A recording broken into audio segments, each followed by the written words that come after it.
Hi everyone, welcome. Give us a little wave again, just to let us know that everything's working.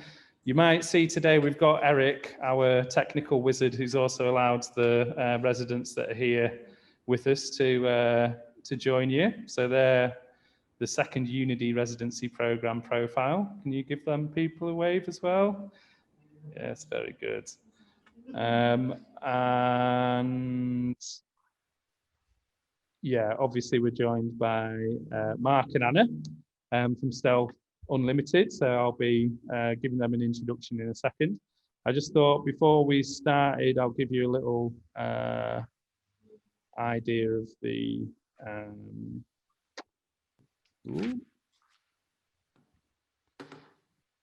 schedule.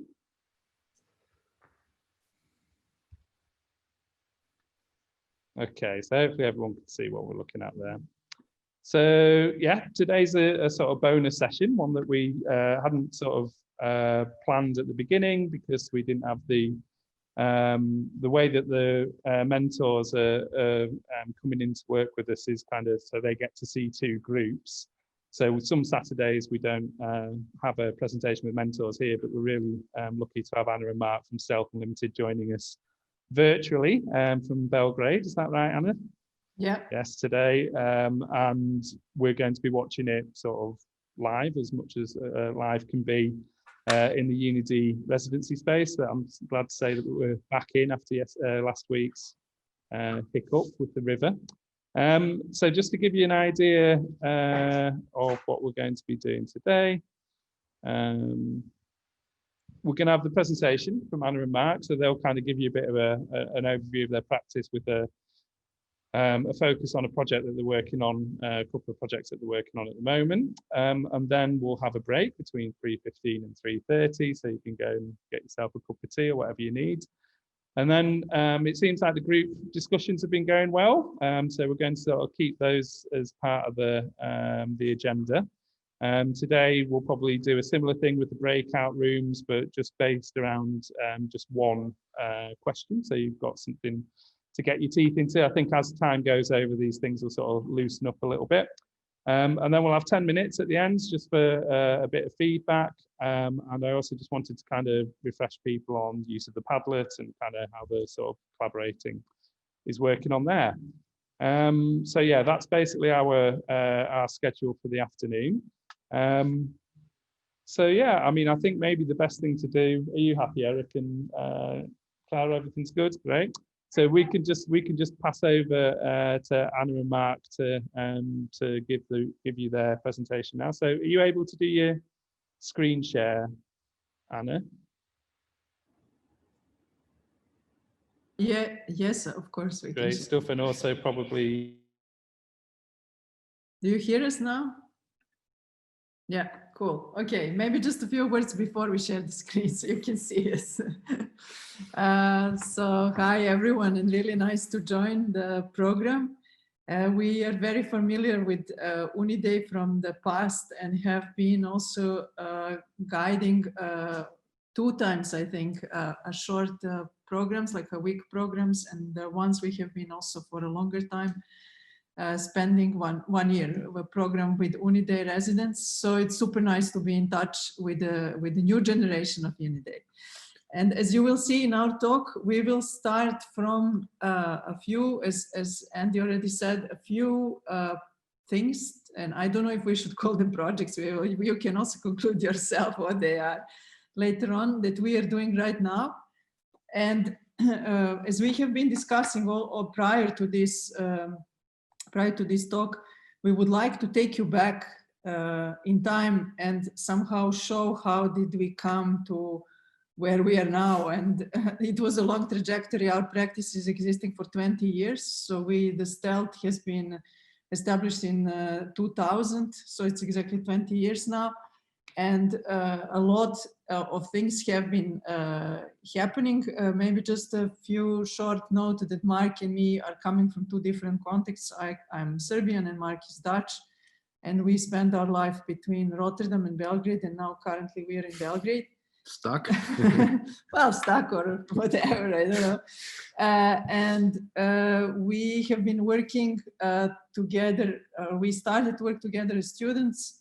We both studied architecture, but as you can see, we actually didn't do much of architecture, and our path deviated from it very early on and went much more into art and culture. And nowadays, it's more in development of a new kind of organizations, and we will be talking about that. So that is just a brief background, and I will now share the screen. Just a second, okay. Share. So I guess you see full screen now, and I give word to Marc. Is it visible? All right, great. So we thought to start with giving you an insight in what we've been active with over the past 24 hours, so the last day. And the first image which you see is it's an image from Rotterdam. It's a street in the north of Rotterdam, which is at the start of the end, you could say. It's about a group of residents, 52 apartments, who are preparing to evacuate, to leave the buildings you see there in the background, to pick up their stuff and move elsewhere. And actually, they are calling for an event to discuss the future, to discuss how they can collectively maybe find another location. So they are about to move in after November at a yet unknown moment. It could be immediately after November. It could be a few months, half a year later. But in any case, they have to move. And this is the same area, the same street. And 2 weeks ago, exactly 2 weeks ago, it was the site of an opera, or actually sort of a demolishment opera, which anticipates the moment of this sort of evacuation of the street, the moment when these residents have to pick up this community, and when the street will actually be emptied to get demolished. This opera is actually about the reality in that street, the reality of that community of people, their position in the city, the reason why they have to pick up their stuff and move elsewhere. But it's also very much about the necessity to create a different reality around places for living and working in the city of Rotterdam. Obviously, people are pushed around, and we are with a large community of people figuring out how we can break this practice, how instead we can, as inhabitants, as people living in the city of Rotterdam, how we can take collectively control and set up housing and working situations which are much more permanent and which in a way function in the way how we would like them to function. And to support that, we started with a bunch of people. We started an association in 2013 to figure out how to do this, to in a way design and to set up a different reality around these places for working and living in the city. At the moment, there are in this network 62 spaces for living and working and for common activities. As soon as this street will be demolished, it will be quite a bit less, as you can probably imagine. But it's a quite nice large community of around 100 people who are at the moment, let's say, breaking their head about how to create different situation in the city when it comes to the spaces in which we work and live. So this is the first thing we were over the past 24 hours busy with. Now this is an entirely different thing which happened also in the past 24 hours. We're actually here, or you are looking at cash flow design of a household owned and operated solar electric power plant. So it's it's a power plant which you can put on the roof of your house, or of your shed or garage, or in the garden, whatever, to make your own electricity. And the reason why we are doing is that we want to make electric power under our own conditions and not under the conditions of the large power corporations. But the second reason why we are doing it is to take climate action, because most of the energy produced, and we are here in Belgrade, most of the energy produced here is like very, very dirty energy. It's produced from lignite, brown coal, so it has like a huge climate impact, health impact. Basically, it's toxic.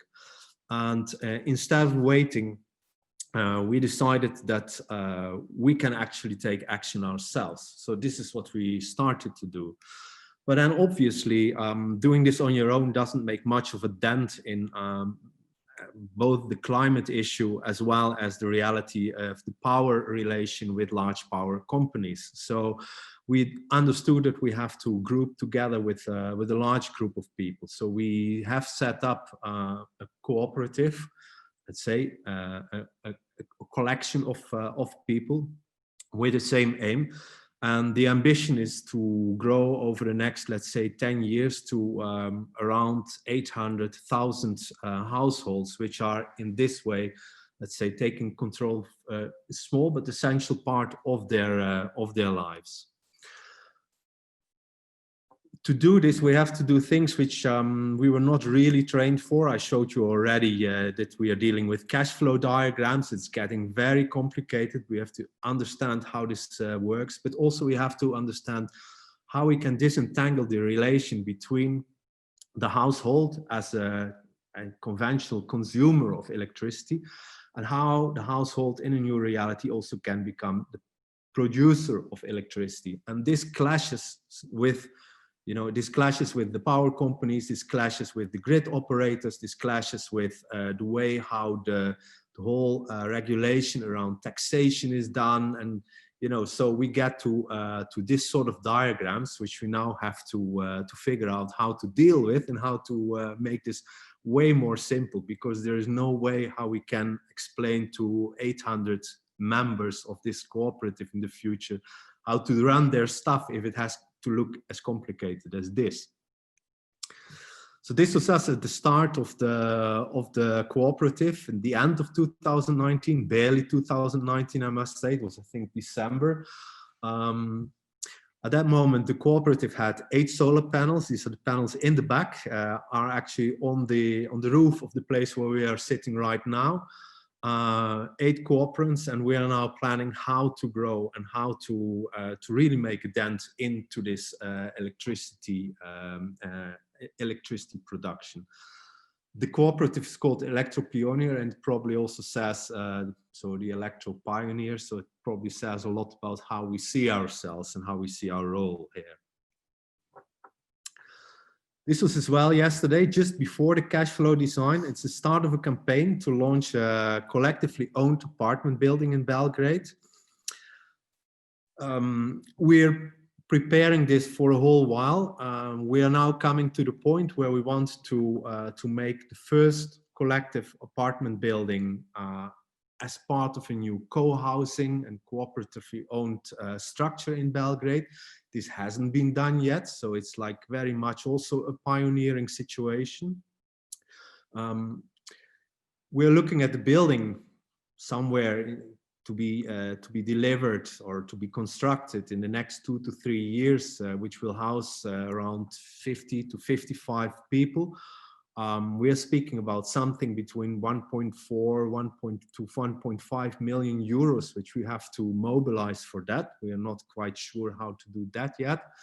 But the aim is basically to get housing under control of a group of residents, much the same like in Rotterdam, and also at very affordable rent rates, because the situation here in Belgrade is that housing space is very expensive and the economy is really dire. So it's like, it's for many people, it's like, it's a struggle to survive.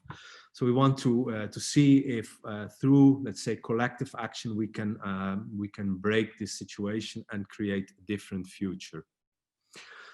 What we've been preparing for yesterday was actually to enlarge the group of potential residents, and these residents will be also to some degree co-investors in such a building. And we started to look for the location. We want to actually open negotiations with municipality to see if we can find a location. But more likely it will be actually that we have to do this all on our own, because the environment in which we operate here is not very friendly towards such, let's say, action of groups of people. This is the housing cooperative, at least at its start. So these are the initiators. Also in 2019, we established it. At the moment, we have like 25,000 Swiss francs in cash. Not really enough to build something of 1.5 million euros, but you know, it's a start. And so we are now at this moment to grow, to get residents on board, and to see how we are about to break this situation. Well, as you can see, that all of these things are somehow part of larger, let's say, a larger look at how the city in which we live in, and how we live actually in that city, how we can live in that city, how it can be restructured. So it's a sort of you could say sort of a new ecosystem design around important aspects of our lives, like the place where we live, the energy we consume or produce, even the way how money works. So the last thing just to mention is that we're also part of a cooperative bank in the making. So these are things which are done through group action. You heard the word cooperative already mentioned a few times. You see that the things which we are trying to change are quite large things, or they need lots of capital or many participants. So the way how we do it is basically to mobilize larger communities. And even though we have like small resources with larger community, we likely can make a change. So that's what we're trying to do. This format of cooperative is quite an old form. It's around 150 to 200 years old by now. And generally it comes into existence when you have a situation where government and market fail, so where they are not providing what we need. Then people start to organize themselves around their own interests, and to try to do things in a way which supports them. So obviously there is something around us related to government and market which we believe has failed us. So now we are going to shift into the past. So this was, I mean, our attempt to really, in somehow very brief picture, 3 initiatives that we are part of, and which are also part of a bigger initiatives which was present somehow on this image, like umbrella organizations that we are also members of. And move to actually to Cittadellarte into the year 2012. And this has been an interesting point for us because we have been invited by Juan, probably some of you already met him, to together develop an exhibition. And the exhibition was called A Life in Common. I mean, after many of our conversations and discussion of the direction that it should take, it was called A Life in Common, Art and Culture Changing Key Aspects of Urban Life. And what we have done is that we have made a selection of 7 aspects of urban life and looked for initiatives throughout the world, mainly in Europe, but not exclusively, that have been from artistic and cultural perspective starting to influence then these different aspects. And this is how this exhibition looked. So it was based partially on interviews with people behind these initiatives, and some of the materials that they have produced through their work. What was interesting really for us, that it was for us, I think, a learning period also of how to organize and how to, let's say, how to do the things that we actually do now. So it was somehow the beginning of that. And one of the inspiring projects that we have featured in that exhibition was a project Row House, which was initiated by artist Rick Lowe in Houston, and which started in 1993.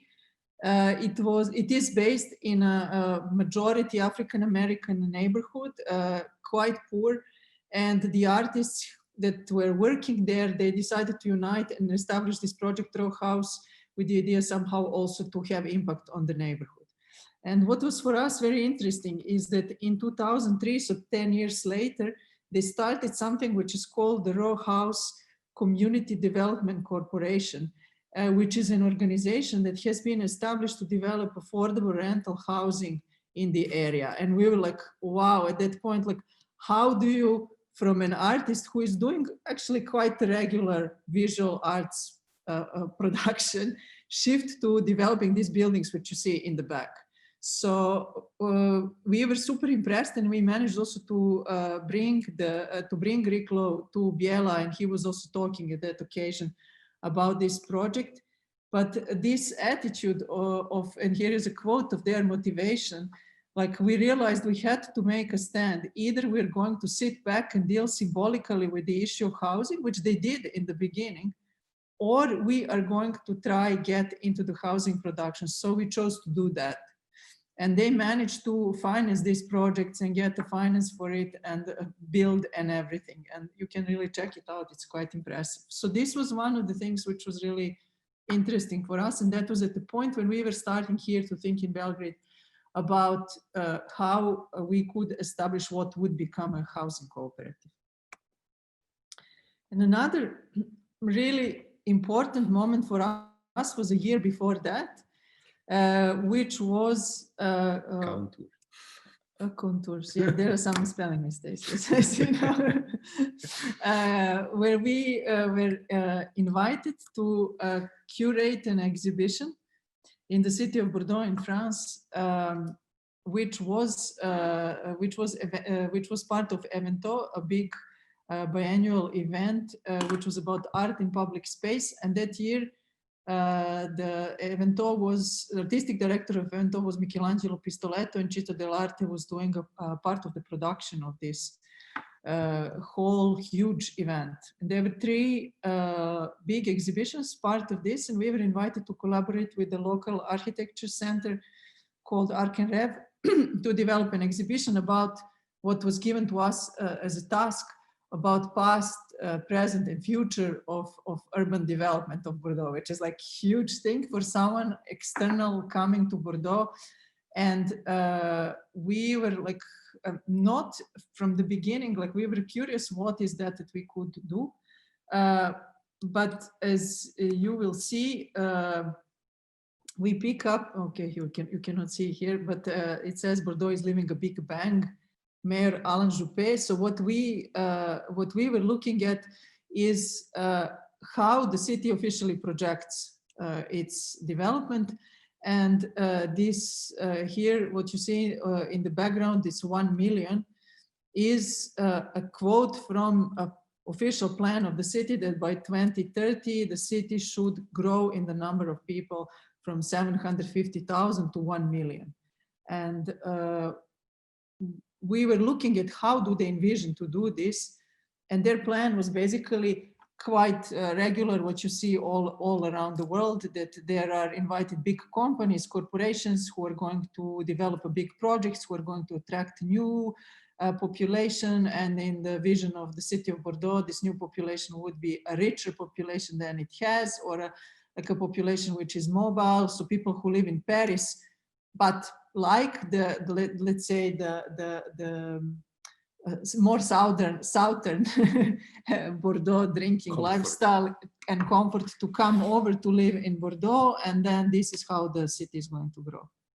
And maybe as an anecdote, so we were we were puzzled with this number, like why 1 million, why not, like any other number.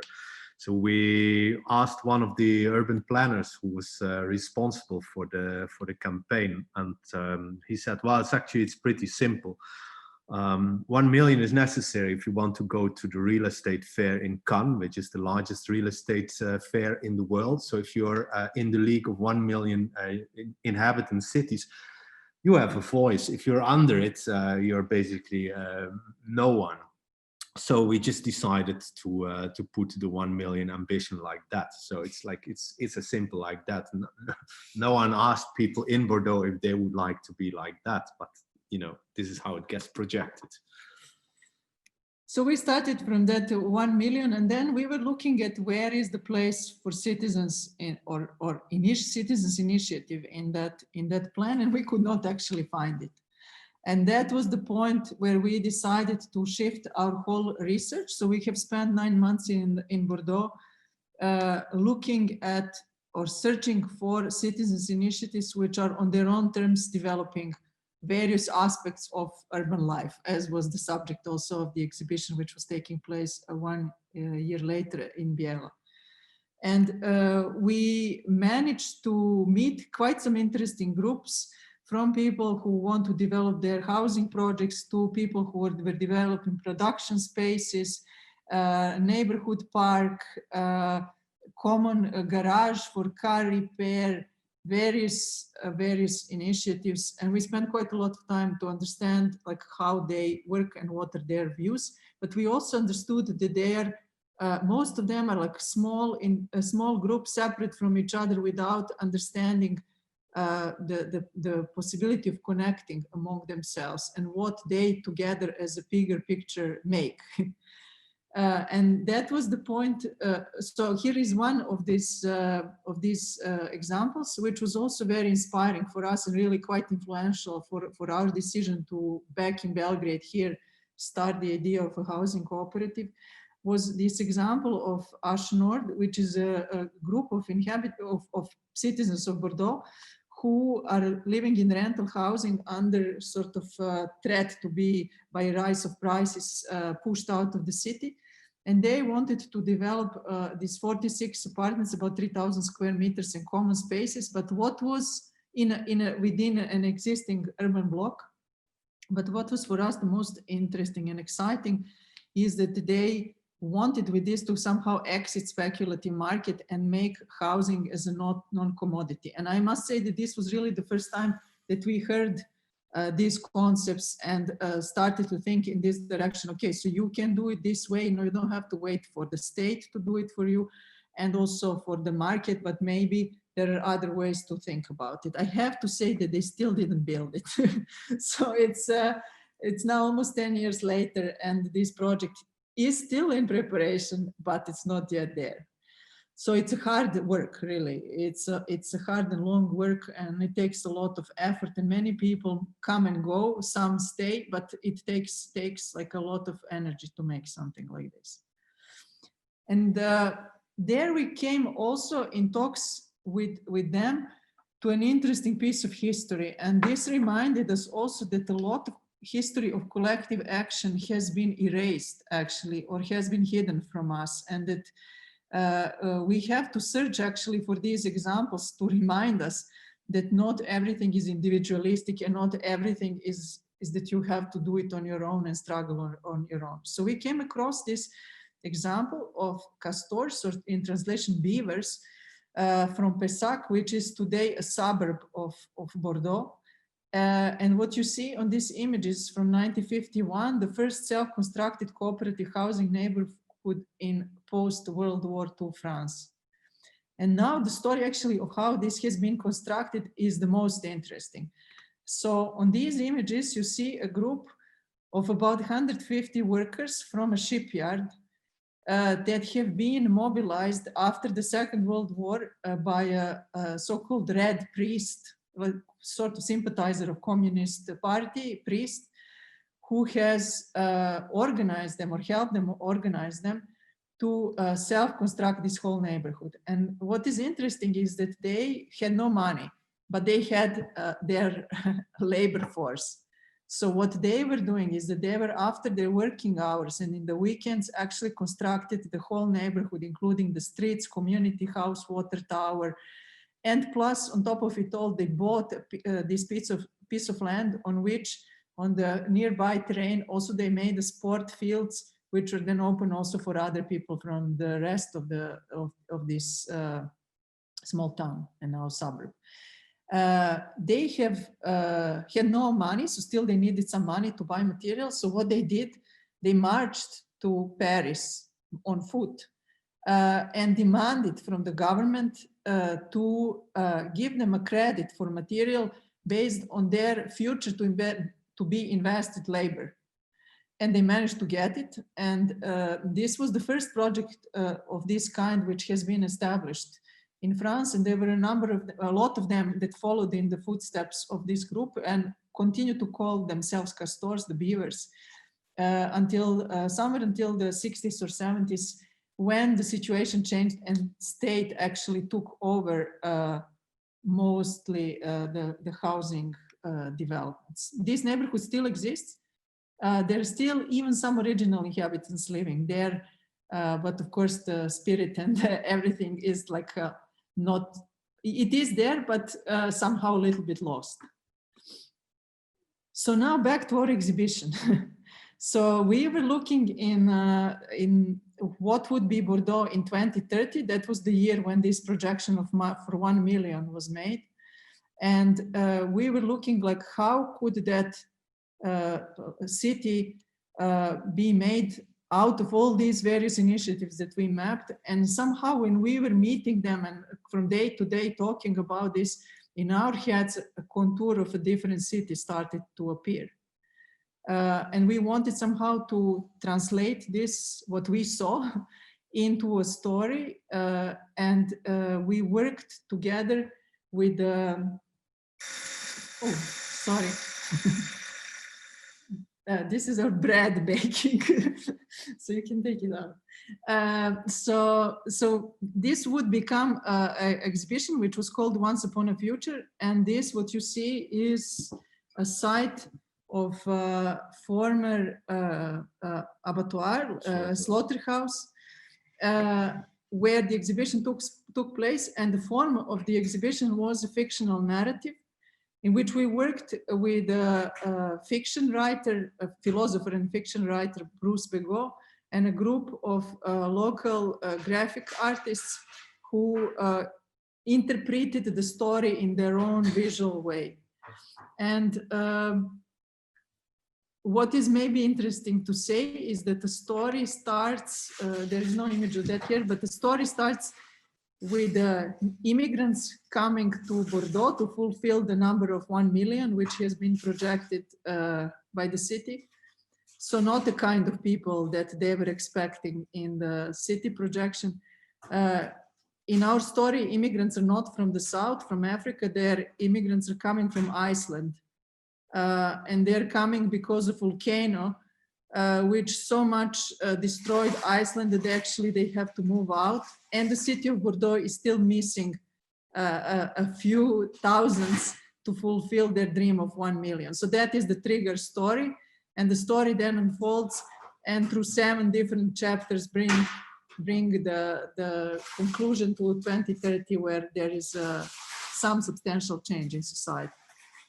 So what we look in this story at is, on one hand, the collective peer production of the city, different ways to live and make housing, common ownership or management of resources, and the images that you see are some of the images from the story. Actually, if you're interested, the story is quite fun to read, and it's like a really small novel. So you can find it on our website, or we can send a link for those who are interested to read. So our point was actually that to do different future is not unthinkable nor unrealizable, but when all these small things are put together, you can really imagine that different future. And here in this image is Alain Juppé, a mayor of Bordeaux, and at that time he was the Minister of Finance of France. to whom Bruce, the writer, is explaining our view on the future, and he is like a bit not sure about what we are talking about. He told us then at that point that 2008 crisis is the last crisis. And we were like, yeah, certainly. So the end of the story is actually political change. So necessary institutional and political shift that has to happen to allocate much more active forms of citizenship and give them right to the city. So conclusion is actually that it is great all what is happening from bottom up, but unless this is recognized and given politically more space, it's a sort of a really hard and also sometimes futile struggle. So at the end of this whole endeavor, this is us like a day before the opening of that exhibition, of course, with unavoidable Bordeaux wine on the table. We were totally depleted. We have spent 9 months in a city which is not our city, in a place which we would leave 10 days later, and actually never since then come back to. We have seen a lot of possibilities and ways that these groups can be supported, what can all continue out of this, but there was no possibility for us to do that. And we were going back home, wherever that is, to do yet another project in another city. And we thought that this is enough, that we are not interested in this anymore, that we want to do something while we still have energy and time, where we belong, or where we could make a difference, where we could spend more time and like push things further. And that is how the 3 things with which we started actually somehow all in one way or another were in making from that point on. So from temporary projections into more grounded reality, and this trajectory which we made from 2008, let's say, or 2011, from this exhibition until 2018 has been also captured in a book which we wrote, which is called Upscaling, Training and Commoning. And it is about reinventing practice on ruins of the broken system, and how we, on one hand, transformed our own practice, but also the book ends with a fictional story where we invited a friend of ours to write a chapter of what is going to happen in the 10 years ahead. And he took our initiative in Rotterdam, and on that example made a story of where he sees us. But these 3 terms, upscaling, training and commoning, are the 3 important things that somehow we figured out were very relevant for us in that period, and are probably going to be relevant also for training for that future. And now Marc is going to conclude. Maybe it's also interesting to look at the subtitle of this publication, Constructing a Future That Is Yet to Be.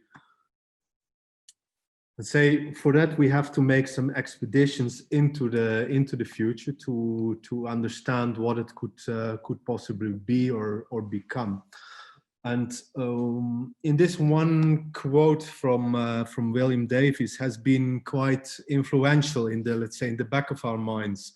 And it says, "The problem with viewing the future as territory to be plundered is that eventually we all have to live there. And if, once there, finding it already plundered, we do the same thing again, we enter a vicious circle." So basically, he's calling for, for ways how to work on unplundered futures. And this was one of the things which we picked up and which we have been, let's say, persistently working on. And here you see one of the results of that in an exhibition for the Zagreb Salon of Architecture in 2018. We worked with a team of young architects, and one of the things which we did was to make a fiction story. It's called A Journey Through an Unplundered Future. It looks at a number of cities in Croatia and tries to imagine how their future could be become different, how it could be different. It's fiction. It was meant as you could say as a provocative addition to this exhibition, which for the rest shows actually the output of Croatian architectural production during the past years. So in a way, we took, let's say, the freedom with a couple of people. We took the freedom to comment on that architectural production, and with the use of fiction to sketch different paths towards a different future. But also it comes back in other things which we've been doing, like last year we were participating in the Timișoara Art Biennial, and for that we produced this work on the side of a building. So it says, "Homes for surviving common problems are not as common as problems themselves." You have to know that actually the person who is the main sponsor of that biennial is a real estate developer. So we took the opportunity not only to comment on the status which housing has in our society today. Homes are generally not meant really for living, but as investment objects, commodities, housing career items. And of course, we commented on the role which such art sponsors have in creating these conditions. And of course, it's a very awkward situation to, like for us with our body of work to be invited by such a person to contribute to let's say his biennial. Maybe Anna, you would like to say this? No. Okay.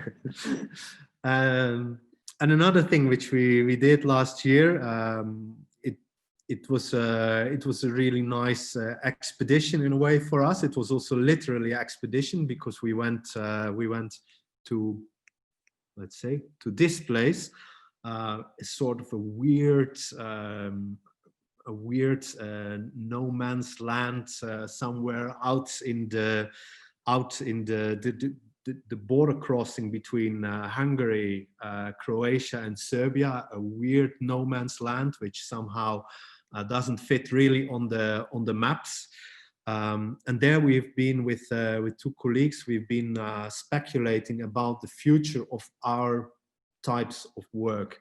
Our two colleagues are basically involved in quite similar or some of the similar projects like we are, and we've been thinking, let's say, where we can be in the next 10 years from now. Are attempts futile? Are we going to make a dent? Where will we be in 10 years?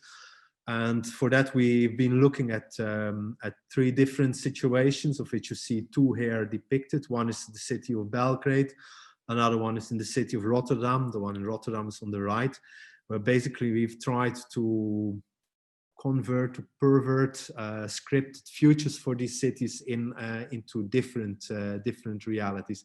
For us, it was a really nice artistic production. But maybe even more important than the imagery which it delivered and the stories which we made, the narrative, fictional narrative which was produced through that, was actually the opportunity to take your time with colleagues, with friends, and to really discuss what's the path you see in front of you, where do you see your future, what are the hiccups which you are expecting, how are we going to survive this. So in the end, the title of this whole work became "Are You Well Accompanied?" As a sort of like maybe the base condition of like our survival collectively. And it was this is the last image that we wanted to show, but maybe just to add that when the Corona crisis started, the COVID crisis started, this was really the first thing that we came back to. Because we were all, let's say two of us and the two of them, we were all on different sides of Europe. And this is what we were wondering. Are we well accompanied for what is to come? So that is the presentation, and we can discuss. Brilliant. We're all right, Eric. I mean, fantastic presentation, Anna and Marc. I think, you know, really mind-blowing the kind of way that you've kind of brought in the projects that are like, yeah, so sort of ambitious in their scale now, but also being able to trace that back and sort of talk about it as an art practice as well. So we're able to take some questions via the chat if people want to kind of put anything through there. But also, Eric, do you think we could kind of bring some people in and just listen to them in the same way that we have done? If there's anyone that's got a question that wants to just sort of raise their hand, or we can sort of unmute you or bring you in.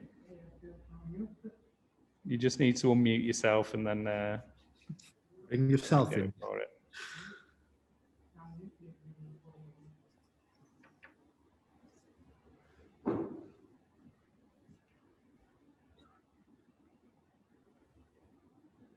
Great. No, we've got a bit of a quiet group, it seems.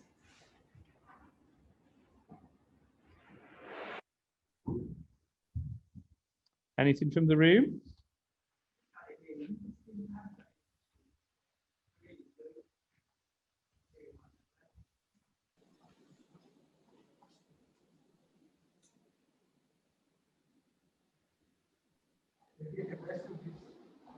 It wasn't a question. Yeah, you might have missed the comment from Sophie there, Anna and Marc, but Sophie was just saying into the presentation. Found it really interesting. So we've got a question from Sarah. I'll bring her in. Can you just unmute your mic, Sarah? Yeah. Yes, hello. That was really fascinating and quite amazing as well, what kind of projects you worked on. So thank you. I was particularly interested in the idea of putting together big collectives to either buy or work with property on a bigger scale. And whether, I mean, that's something that for me seems like an incredibly daunting idea to try to do that. Where I live in Stroud, Gloucestershire, UK, is there is a couple of organisations like that around. There are people trying to buy land together and housing. And I just wondered for you, is there a lot of legal process around that when you enter into that kind of activity? And how do you sort of work with that? Is it better to bring in somebody with the legal expertise, or do you just have to spend a lot of time getting your head around it, or do you just try not like keep it to a minimum? How do you deal with that kind of contracting between large groups? Yeah, there are a lot of legal issues in there. There are a lot of financial issues in there. And what we learned in some way is that you have to become a sort of self-made expert in all of these things. Okay. Of course, you can rely, and at some points you will also use the support of particular professionals in this field. But generally, the condition in which we are is like continuing to be as it is, because the whole kind of like ecosystem as it is like it's very comfortable like that. You know, the lawyers are doing their things. They know how to do their things. The banks do their things. You know, like, and if we want to make a change in there, we have to shake stuff up, and we have to in order to shake things up, we have to understand where we can make the critical, you know, like switches or switch points, or where we can, you know, like let this future pivot in a different direction. So our experience is that if you just rely on the standard professional attitude in this regard, whether it's from, you know, from legal experts, finance experts, stuff like that, you get what you have already, and only by delving into it yourself and figuring out somehow how things could be done differently, and then finding maybe these professionals who, you know, who are able to create, to think a little bit creatively around these issues, you can really make a change. I mean, this is our experience. Maybe other experiences can be different, but it brought us to spend quite a lot of our time on things we definitely haven't been trained for. And also things we never dreamt of doing, or maybe sometimes we even don't really like it.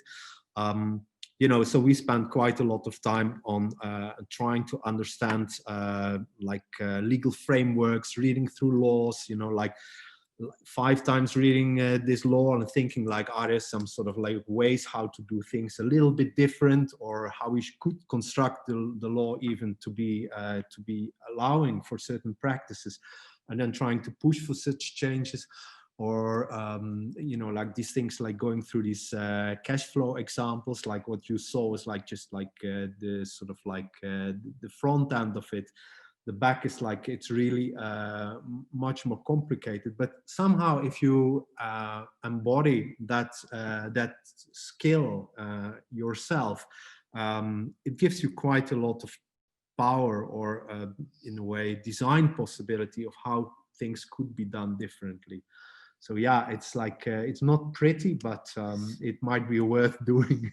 But luckily there are more activistic lawyers around, and it is really great to discover sometimes some of them. So for instance, we have encountered here in Belgrade a group of lawyers which we don't work yet with them, but which are particularly related to climate and pollution issues, or one in Croatia with whom we are hopefully going to work now on developing a larger umbrella for housing cooperatives here in the region. So there are people, and there are more and more of them actually. More of them realize that let's say, the classical work that they were doing before is not good for responding urgencies of today. So they have to step out of it. And some of them literally step out of it, like don't step out of a bank world to work for groups like with groups like ours. So.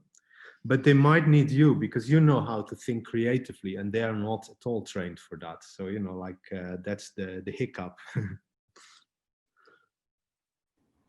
Thanks for the question, Sarah. That's great. And yeah, Anna, I was just, I mean, yeah, just to pick up on that last point, then I think, yeah, you've started sort of talking about where the role of the artist might come in on these kind of things that become quite sort of practical projects. As you say, kind of like this training that you've gone through is like led from, yeah, beginning as a kind of creative practice into something that might end up being much more sort of day-to-day and business-like. But I mean, do you want to, or could you speak just a little bit more about what you think your sort of specific sort of capacities are as artists, or how you bring those into those situations, and whether they're always welcome, as you say? So maybe working with this, thinking about this kind of housing co-op and the energy co-op at the moment. I mean, is it important that those people know that it's an art project or being started by artists, or how does that play out for you?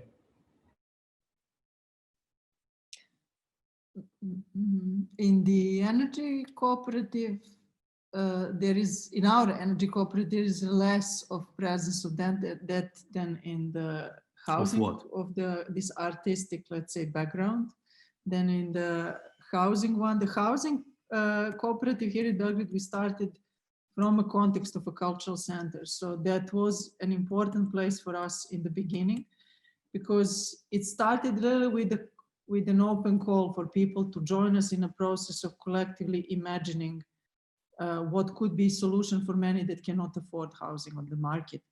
And after a year and a half of discussions and sessions that we organized together with the Culture Center, there was a conclusion that actually we could really go into developing a project.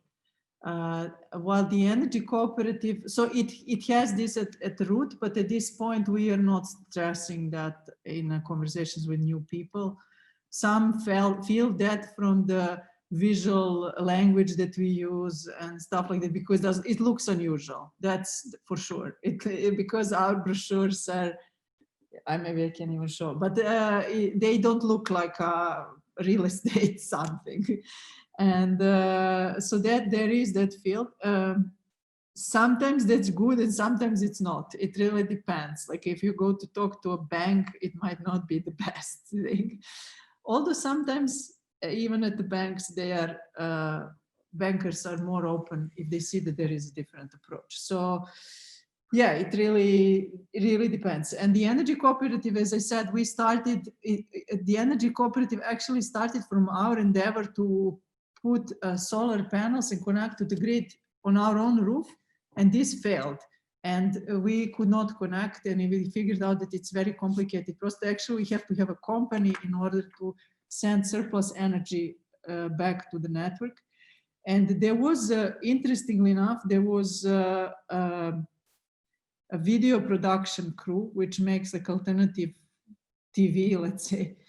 And they filmed this. They come actually from a sort more like a artistic context, and they made the video about this. And this was a huge, like had a huge viewing audience. And then through this, we got to know people that are now part of the energy cooperative. We didn't know them before. And these people are less from a artistic and cultural context. But I think that they are all interesting characters in a sense that they are all imaginative in how you can do things in a different way. So that I think is the thing that connects us. Mm-hmm. And to add, I mean, I think one of the experiences which we had is that the work process which we developed working in fields of, let's say, design, art, culture is probably a bit different than what the normal, the conventional industry allows for.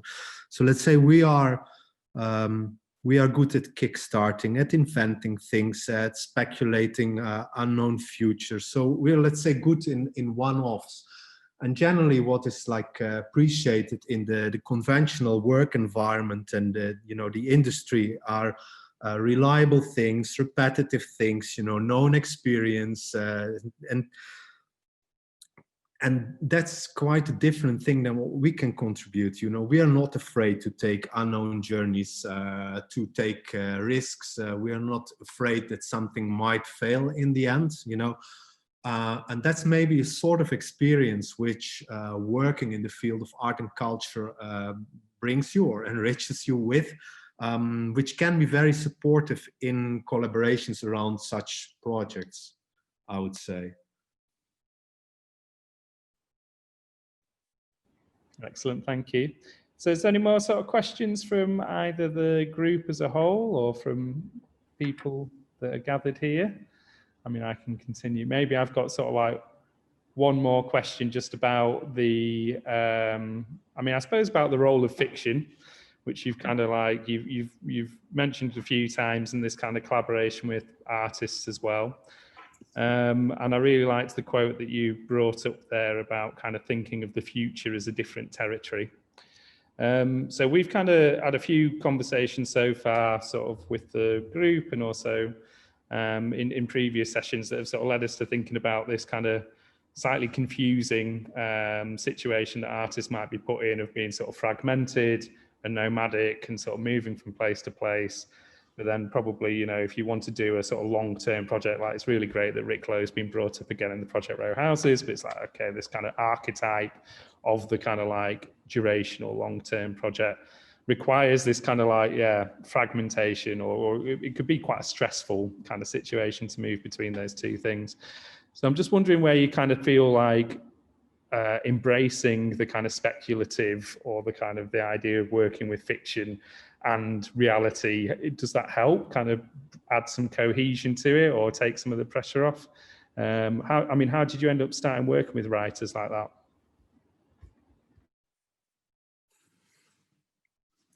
Well, I think the starting point was somehow that we got to understand that if you want to work on a different future, you somehow have to imagine what it is, and it's not yet there. So somehow you have to invent it, and that's where fiction started to play a role.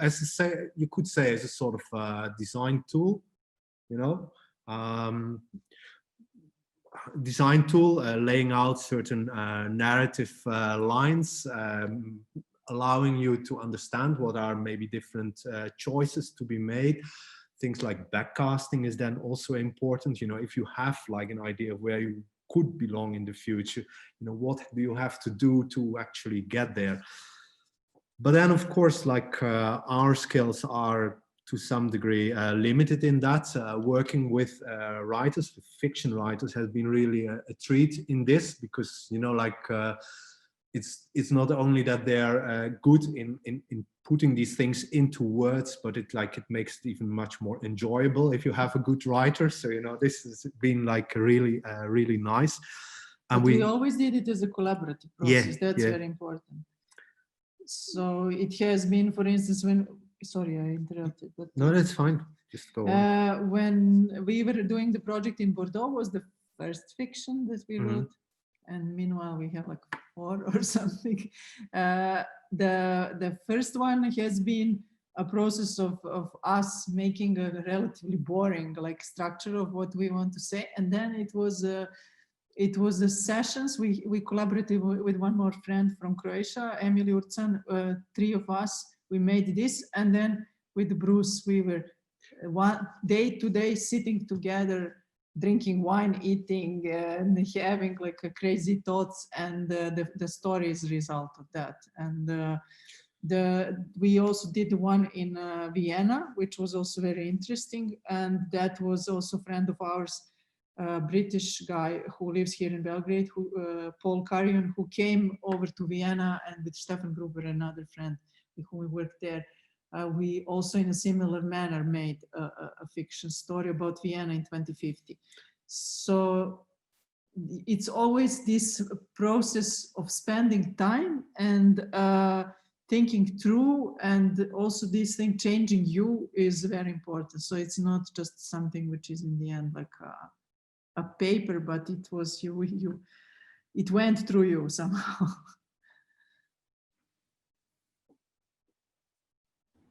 Great stuff. And I'm just going to sort of think back to last week in the conversation we were having as a group as well, where one of the groups started discussing the sort of relationship between embedded practice, which is something that we're looking at, which I guess again sort of talks about being in a particular place and maybe being part of the infrastructure in the same way that you've talked about, so almost sort of disappearing. But also embodied practice. So that sort of came up with the group. Was it with your group talking about sort of performance or the body as a starting point, or? We're just trying to connect both. And for us, it's a similar process, but in a different scale.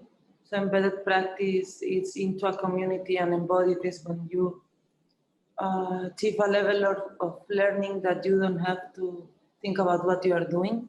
So something embodied is completely on you, and an embedded practice into a community is something that really makes a change and takes part on the way of the community is working. But we also were thinking about the danger of the problem that this supposes, because you don't, once something is embodied or embedded, you don't really think about it.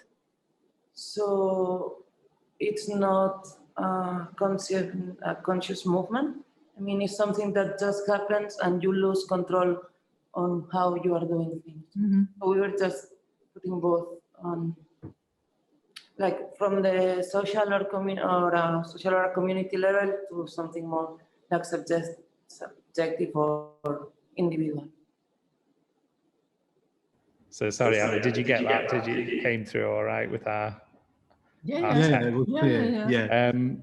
Great. So I think what Eleanor was just bringing up there is well, also just to think about a question: are there risks involved in becoming embodied or embedded in a place when you can sort of disappear completely as an artist? Or is that something that you've considered? No, you can.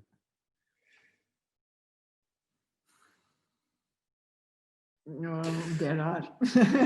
Yeah. But I had also, it's maybe not directly answer, so Anna can do the direct answer, but about the embodied part, like one thing which for us became important is that we understood that in the previous works, let's say up to 10 years ago or something like that, we've been mainly working for communities which were not our community, you know, like in cities which were not our cities, and you know, like and we realized at some point that our own life is also pretty vulnerable, our own communities are pretty vulnerable, our own housing situation is pretty insecure. So we, at that point, we started to think like maybe we should not just be working for certain groups or certain communities or certain commissioners, but maybe somehow we should be embodied in those embodied also literally in those communities and those activities ourselves. So that is where yeah, where I feel quite a difference, let's say, in this from our work before this moment in the circle where we are, you know, like the day before the big opening, like completely like exhausted, thinking like, okay, I mean, tomorrow the opening, and then what, you know, then we pack our stuff and go again, and what now, what was it for, and the things which we are doing now. I guess there is really also a limit to that. One thing is that it consumes an awful lot of your energy, and sometimes it's very difficult. And that maybe comes back to this embodied part, is that it's you know, like to make a difference between your life and the things you are working on. Like it's all the time with you, around you. Like feeding you and eating you at the same moment. So, you know, I think there is a sort of a limit to that. Sometimes it's much easier to work on, you know, like you get called for an exhibition, you produce a work, now you even don't have to go because of Corona. So, you know, like these things that you are working on sometimes are like, yeah, they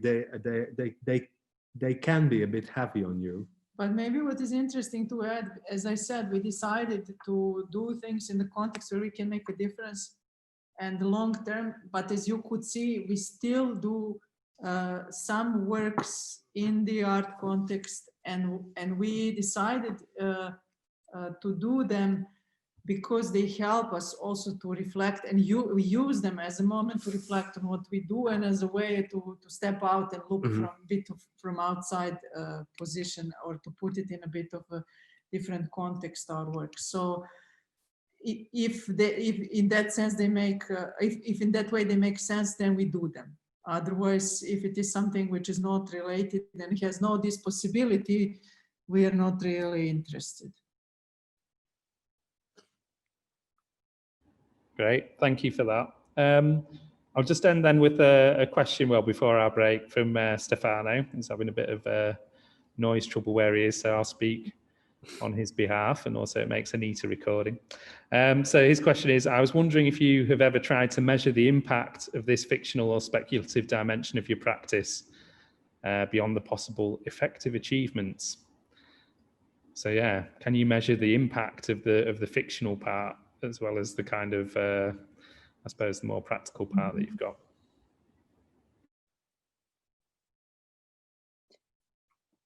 I don't know in which measuring units to measure. That's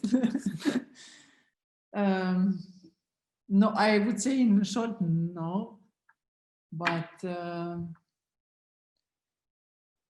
I mean, we could see impact in Bordeaux because we have been there when this exhibition opened, and when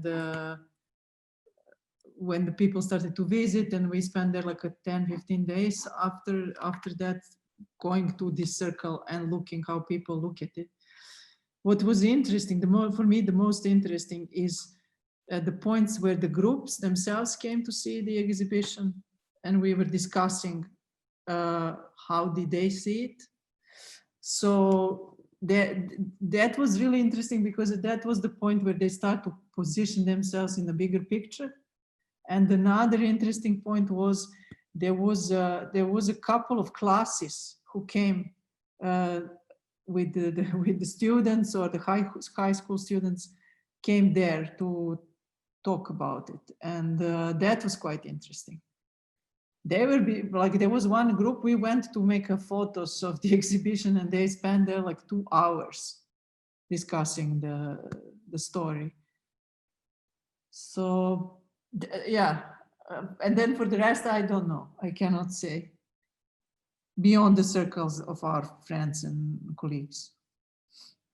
No, we haven't been obsessed with measuring it. No. So yeah, I wouldn't know how to answer it. Yeah. Okay, that's great. I mean, I think it does throw up some interesting questions for us to talk about, you know, just how you sort of evaluate practices that are crossing that boundary between some kind of artistic aspect and the kind of and the actual societal impact and the practicalities as well. So I think something for us to think a little bit more about. So I think we should probably we can go into the break now and sort of come back at 1/2 past whatever hour it is, wherever you are. And we'll be doing another sort of group session using the breakout rooms. And you'll be joined by the group that we have here in their sort of individual forms. And Anna and Marc, are you going to be able to take part in that as well? Yeah. Brilliant. So yeah, it'd be great. It'd be cool to have you sort of in one of the discussion groups as well. So I won't. I'll mention what we're going to talk about after we come back from the break. But yeah, just another big thank you and a round of applause to Anna and Marc for a brilliant presentation, really thought-provoking, and like tons to digest as well. I think we've got a very sort of thoughtful cohort in general who like to kind of work with these ideas. Hopefully it's something that we'll be able to continue to discuss and bring into the group conversation as well. And if it's possible, we'll look at perhaps offering some sort of one-to-one kind of sessions as well in the next week with you, if there's anyone who feels their practice would really benefit from a talk with you. So for now, benefits. Go and get a cup of tea or go to the toilet or whatever you need to do. And we'll come back in about 15 minutes, if we can be quick, because we do the breakout rooms. So I don't want to lose anyone when we do it. So yeah, back at 1/2 past the hour, and see you soon. Thanks again.